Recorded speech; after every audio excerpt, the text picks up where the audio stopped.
us today for our second episode of socialstudiesshow.com is Stan Evans Sr. Stan Evans was one of the first African Americans to stage a sit-in in Oklahoma during the 60s, and has served as the first step in an unconventional career path as an activist. Stanley enlisted in the military as a means to higher education and went on to serve in Vietnam.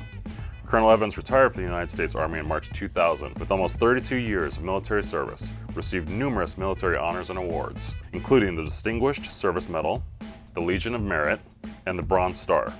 From there, he started law school at the age of 54. Stanley L. Evans assumed the position of Assistant Dean for Students at the University of Oklahoma College of Law immediately after graduation. Dean Evans was the first African American to be appointed to a dean's position at any law school in the state of Oklahoma. During his tenure as Dean of Students at OU Law was recognized in 2009 as one of the 20 best law schools for diversity in the nation by U.S. News & World Report. Dean Evans was also appointed by Governor Keating, a Republican, and again by Governor Henry, a Democrat, to Oklahoma Human Rights Commission. So who better to give a level-headed take on what it means to Americans, yes, all Americans, not just minorities, when Kaepernick took a knee, but a career soldier who had significant experience in the justice system and who has walked a fine line of protesting injustice as well as protecting our freedom. Thank you for joining us, Colonel Evans. Thank you. So one of the first things I want to talk about is, ever since Colin kneeled, the counter-argument's rallying cry has been support the troops. Not that his protest was ever about that. It was about bringing injustice to the police and to minorities to light, but that's another story. My question became, what is the price of freedom? Let's look what support the troops truly means in America today and explore the experiences of a career soldier and how advertising and activism has played a role in a career soldier's life, and get an idea what the crucial price of equality is today. Kaepernick is a master of using advertising and activism and tying them together. It's amazing to me how he's done this. But I want to go back to another point. The point is that from the standpoint of a military person, when we stand up for our flag and we stand up for our country, we stand up to give Kaepernick the right to do what he did. We shouldn't be upset about it because he is exercising the rights and benefits that we have fought, that we have died for. When I think about being an African American in the military and watching a person like him, I think back to somebody like Crispus Attucks, who was the first African American, the first person, period, to give their life for this country prior to the Revolutionary War. The thing I think is important to understand is when we do that so people like Kaepernick and others that feel that they're not being treated right in this country can get up and say that without feeling that they're going to be chastised about it. That's what talks me off about this position. He's being chastised for something that we fought to give him the right to be able to do. And so in thinking about that and thinking about the different various conflicts that America has been in, I really kind of want to talk a little bit about what African Americans as soldiers in America have been through. I mean, as far as like going into, Revolutionary War, Civil War, but even more into more modern times where like, Grandpa, Ernest Evans, fought in World War II, fought in the Battle of the Bulge, came back and, was trying to build a life with his family. And tell us a little bit about like Ernest Evans, as an African American coming back to America and trying to build his life here. Stan, we've been blessed. We have a person in our family heritage who is a World War II hero. Your grandfather, my father, had 5 Bronze Stars. As an African American, that is absolutely unheard of. As any kind of American, that is unheard of. I didn't find out about that until after he died. The reason I think that's important to talk about that, it takes us to the point of when he came back home to this country, we had something called the GI Bill, which supported the fact that, okay, if you went out and fought, we're going to give you the ability to get a house. Incentivize, as a way to pay back, for your service. Exactly. So he goes in, finds a house he wants. Supposedly the GI Bill says we will guarantee a 100% loan for veterans. They would not give my father a loan until he had 60% of the amount of money needed to give the loan. And so that's a problem that we had to deal with. That's a problem that African Americans had to deal with when they came back. So something I was reading about is when African Americans, and after the World War II, the GI Bill, basically 44,000 people applied for mortgages. Of that 44,000, 100 African Americans were awarded mortgages. Okay, first thing, I think it was probably like 444,000 overall, maybe even higher than that. But the numbers for African Americans, percentage-wise, is probably about where you stated. Because for the most part, and I go back to my experience watching my dad here in Oklahoma City and watching other African Americans in Oklahoma City, I did not see a lot of African Americans that could get a loan to buy a home until they could raise over 50% of what it costs to do that. Other people did not get put in that position.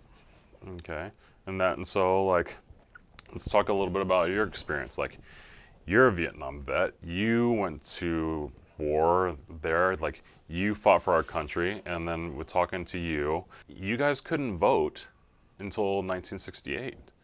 So it's just an interesting dynamic of like looking at these wars, like even into World War I, World War II, Korean War, early stages of Vietnam until the 70s. Literally, African Americans were fighting in all these different wars, and they couldn't vote. Mm-hmm. Can I turn around and ask you a question? Sure. Do you know about Jim Crow? Yes. Okay. If you know about Jim Crow, you understand that after the Civil War, certain freedoms were given to us in 1866, 1867, the 14th Amendment, the 15th Amendment, and the 13th Amendment. Those gave African Americans the right to citizenship, the right to vote, and the right to equal treatment. That went along until about 1872, when something came up called the Compromise. At that time, all the soldiers were pulled out of the South, and when the soldiers were pulled out of the South, the Ku Klux Klan and Jim Crow moved back in to take these rights away from African Americans that had been given to them that they'd had for about the last 12 years. When that happened, the right to vote was slowly but surely pulled away. I assume you've heard of something called poll tax. Mm-hmm. The fact that you have to have a historical connection that could vote it with your grandfather being able to vote before you could vote. Mm-hmm. All those things were put in place to slow roll the ability of African Americans to vote. So basically a modern day, like in Florida, where they're saying like if you have debts or penalties on your criminal record like that, you have to pay those fees before you can actually go and register to vote again. Okay, that's not only in Florida. That's in most states in the South today. Mm-hmm. Okay. For example, if you're in Oklahoma and you've had a criminal record, you've gone to jail. Mm-hmm. When you come out of jail, you're supposed to be equally free to do all the things that you could do before you went to jail. Okay. Guess what? In Oklahoma, you can't vote. And you will not be allowed to vote until your record has been expunged. So, as a veteran in Vietnam, you came out, you returned home, you actually stayed in the military. Yes, I did. Okay, and why? You know, like basically after, you know, like the Vietnam War and like that whole era kind of like gave, you know, like kind of like the military kind of a black eye because, you know, we're involved in this war where we don't necessarily know the objectives, and then you have like the whole like Kent State shootings and kind of thing like that. So not a very popular choice to stay in the military per se at that time. So can you elaborate? For me, it was a hard choice, but looking back on it, of course it was a good choice. Okay. But the choice wasn't nearly as hard as some people might think. Growing up in an African American community, and you might have noticed, if you paid attention to the numbers, the African American population in the military jumped even during that period of time. Okay. You will see where we had something like 25 to 35% of the folks in the military between, say, 1965 up until about 1995. Okay. This had to do with people saw opportunities in the military that they couldn't find on the outside. And so therefore they saw the opportunities there. And they saw that if they went into the military, they could advance in the military, but more important, they saw security there for them, and they saw the fact that they would be treated in such a way that there would be somewhat close to equality between them and the other folks that were there. They saw that they could move up through the military system. I saw all of that. So can you tell us about a little bit about how you actually ended up in the military and then what some of those experiences? Okay, it started out for me in 1964 when I graduated from high school. I came up in a community where my mother didn't go to college, my father didn't go to college, most people I knew didn't go to college. So it really wasn't expected for me to go to college, nor people like me. But people saw something in me. A man convinced me that I should go to college, Dr. Todd. He's still alive. He's still one of my mentors. What he did, he says, you can go to college, I want you to go to college, and let's start pushing you that way. So he continued to push me that way. Okay. So I go to college. The problem I had was that I went to college and I wasn't mentally ready to go to college because I didn't understand the door that was being opened for me. So I went to college as that being my goal. A part of what happens with many of us, we don't understand that we need to have long-term goals, not just short-term goals. College is not the goal. College is a step. Education is a step that will take us to the goals that we want later on. So, what is the path that took you to joining the Army? Well, actually, I blew college. That's probably the easiest and simplest way of stating it. And that took me to the Army because I just didn't feel, I was too embarrassed to go home, I guess would be the best way of saying it. And I mean, at that time, like a lot of kids in, I guess, what was this, the 60s? This was 1968. Okay. And in 1968, Vietnam was real big. You might have heard, if you pay attention to history, something called TET of 68. Probably 70 to 80% of my high school class, male, served in Vietnam. Obviously, dealing with that, and like you came back, came home.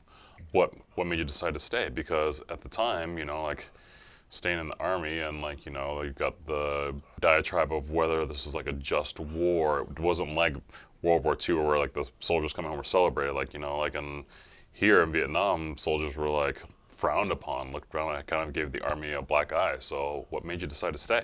It's really kind of interesting because being a black man in America and also having a little bit of college, I saw a path in the Army that could take me to the success that I was looking for as I was coming up younger.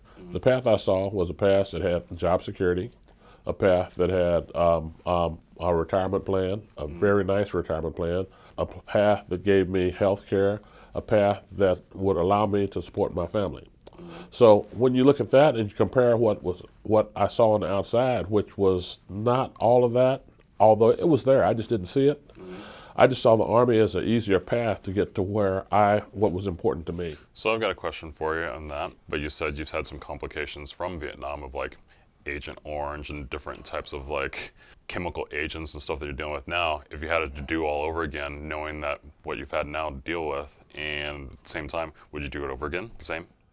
Stan, I would absolutely do everything that I did before. I'm happy with who I am right now. I'm very happy with who I am right now. Therefore, I cannot go back and say I could take this out of my life or take that out of my life, because if I did, that would change my life pattern. Okay. I am happy that I flunked out of college. I wouldn't have been so happy if I flunked out of college. Oh, I would have been very upset if you Okay. flunked out of college.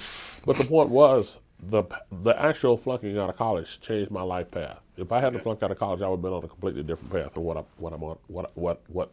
What happened to me. Okay, and so besides that, I mean, like, what are some other things you kind of learned about, like, kind of like leadership and brotherhood throughout the Army, and kind of like maybe that culture? And this is something you don't really hear about culture when we're talking about, like, with nowadays of companies and profitability, and like that's the interesting thing of like, you know, how the Army advertises this brotherhood and community, and then what you kind of see as far as like culture now for high profit companies and trying to find this intersection of social accountability for your workers and profits. Okay, I love the word culture. I'm glad you said culture, because people think of a corporate culture, people think of a military culture. I understood and recognized the military culture. The military culture has several things going for it. It has a set of values that are very important to the individual and also important to the others. The military culture has a team concept where one person is not more important than the other, but every single person in the team is essential to the group. It's kind of succeed. To succeed. It's kind of interesting. You might not even like everybody that's in your team in the Army, but you'll pull, you'll fight, you'll even commit your life to protect each other, because you built in that team together this concept. It's about everybody working together to get to where they want to get to. So here's something with that. What is missing with that in corporate culture now? That takes me right where I was about to go, because in corporate culture, especially at the leadership level, you don't necessarily see that. People talk about the team concept in corporate culture, but what you really see is the leadership in a corporation is focused on making sure that the stockholders are happy. They're focused on making sure that the stockholders get what they want. They're making sure that the company is profitable for the stockholders. They're not overly concerned about the workers with the exception of their productivity. They want the workers to work to the point where they're productive, but they don't care. They don't have a level of welfare for the workers the same way they have a level of welfare of making sure that the stockholders are happy. They don't even have that same philosophy as toward customers. And this is not true for every corporation. Company, yeah, it's not true for every company. But a good majority. But what you'll see is that the leadership in corporations is focused on what do I need to do for corporate success at the stockholder level. Because the stockholders are who hold the leader accountable. In the military, the team holds the team leader accountable. Okay, so here's the thing that's interesting looking about that and that culture and what you've learned from corporate America versus Army culture. And so after retirement, you went back to law school, which again provides you an interesting look at how to defend and provide equality for citizens, like basically the law. The law is like it doesn't see black or white. It's a thing to create justice for everyone. So all of a sudden you're going back from that experience and figuring out a way to bring justice to everyone. And let's talk about you going and joining law school. Okay, one of the things the military taught me about my own personal power. And sometimes when people think about that, they think, okay, it should be normal, it should be natural. Most of us do not understand the individual power that we bring to the game. So therefore, we don't utilize it, we don't play it. The military over time had taught me that.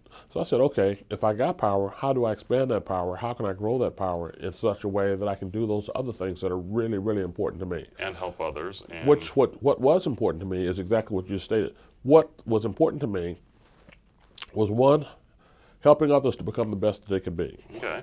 Two. That sounds like an Army slogan like that. Be the best you can be. That's where it came from. Okay. That's exactly where it came from. But the other thing was pulling up people in the community, looking behind me, seeing who was coming up behind me, and pulling my arms down so that they could grab me and come on up and follow me by creating a successful path. I could do that before, but having a law degree at 57, 58 years old even opened up more doors for me. The very fact that I became Dean of Students at the University of Oklahoma College of Law opened up even more doors. Because you got to recruit. What that did, going right where you're going, what that did, that put me in a place where I am now in charge of 450 lawyers to be. Not only could I help them learn how to be lawyers, but I could help them learn how to be the right kind of lawyers. I could pass on to them my philosophy on community service. I could pass on to them my philosophy on the fact that they should be reaching down, pulling up other people behind me. I could pass on to them my philosophy that every single person is important. I could pass down to them my philosophy that we work together to solve problems, not against each other. Well, the other thing too is then you can go, and in these places where you go and drive and recruit and meet all these different people in these different walks of life, as far as like you're saying, like Native Americans, Latinos, Blacks, Asians, maybe finding and seeing potential in them to go to law school that maybe other people hadn't necessarily seen, and then those people can spread that web into their community, and which is a beautiful thing of like that from your experiences of dealing with, Army culture and brotherhood and building a good community. So one of the things that's really interesting to me is that you're on the Human Rights Commission for Oklahoma. Yes. And it's interesting to me that you've been on that board 2 times, selected by a Republican and a Democrat. So it's like, for me, is the interesting bipartisanship of that, of them both selecting you to do that. And that's a really, that's a novel idea. Just seeing, on both ends, them recognizing what you do and the good that you do across the board. You're exactly right. It was interesting to me because the first person that appointed me to the commission was a Republican governor. At that time, I think I might have registered as a Democrat. In fact, I didn't. I was registered as an independent, but I'm really not sure because I didn't pay that much attention to how I voted party. I paid attention to how I voted for the person. Are you younger or older than Bernie? Huh? Are you younger than or older than Bernie? Actually, I think Bernie is older than me. I would hope so. He looks old. He's not much older than me. Okay. I think he's might be 2 years older than I am. Who could beat you in an arm wrestling thing? You or Bernie? Of course. Let's not even go there. I'm just kidding. Let's not even go there. But I'd pay to see that though. I think the point that I was getting at, the fact that I was selected by both a Republican and a Democratic governor doesn't say that much about me as much as it says something about those two particular people that selected me and what they were looking for and what they wanted. And I hope what they saw was the evenness in the way that I approached things, and also my sense of focus of trying to do things to make Oklahomans better and to make Oklahoma better for our citizens. Well, it's like interesting because a certain thing that, and this is just kind of summarize a really great way of what we're talking about and trying of having these advertising and activism. One thing that you really thought was really interesting to me is when you're saying like a lot of people take a negative connotation of activism. And the whole thing that I say is like, what if we can take this connotation of activism and advertise it to a point where it becomes a profitable thing for culture across the board, shareholders, workers, CEOs, it's like that. So like, what if we can take this concept and all of a sudden merge these things together so everyone is kind of going towards this goal, because there's a way there and there's a potential.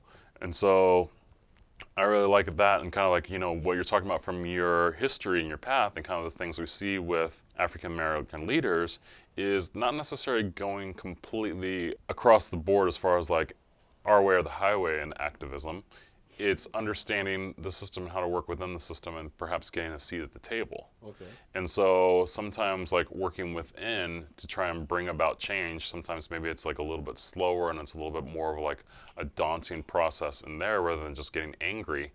It's looking at what we can actually do and where we can actually make a difference, like through different different culturally owned companies and different cultural CEOs and different products. Like one of the things that was really interesting with talking to Arturo on our past episode was like him developing products and developing like culture, like like all these different brands. Like in the mid 90s, like they're all like there's like Fat Farm, and like now you've got Beats by Dre, and then you've got let's see, I'm trying to think of like, go ahead. Let me take it one step further. Activism and marketing, to me, absolutely should be together. It should always be together. And I think what we've missed is that we've lost that. If you're active and you're not effective, it's just noise. Yeah. It's just noise. So therefore, there should be a way that activism, if we use it right, takes us to the point that there's something that we're trying to get out of this. Yeah. All too often, and this is where the negative connotations come in, there's a perception that activism is just people making a lot of noise. It needs to be marketed, it needs to be targeted, it needs to be effective, and it also needs to lead towards some type of result. And there needs to be some episodes of showing success. If we aren't doing those things, then why are we even making the noise, if that makes sense? Yeah, and I think that, to summarize, I think people who see things in their different community or are trying to like rise up and get out of maybe like a not so favorable situation and elevate themselves, maybe need to see other ways and other alternatives to profitability, which can lead them to actually like leading in activism. Because what it comes down to is like the revolution isn't free. It's like to educate people, to feed people, to expand into new territories and new technologies and stuff like that, that costs money. And so the whole thing about it is like what's interesting is trying to figure out, instead of just, again, making noise per se in activism, is like making conscious, concerted efforts to do profitable things to bring about change. Well, let's go back to, does activism produce breadcrumbs, or does it produce a seat at the table? And which is important? I would much rather have a seat at the table than to have breadcrumbs, because breadcrumbs just means that they're pacifying me, to get me to quiet down.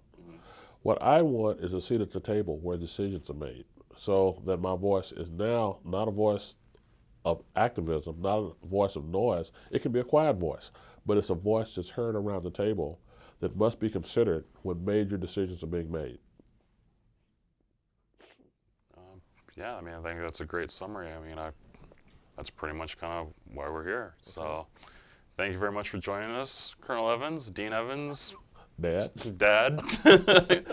I really appreciate the insight, and it's been a pleasure having you on socialstudiesshow.com. Okay. Thank you.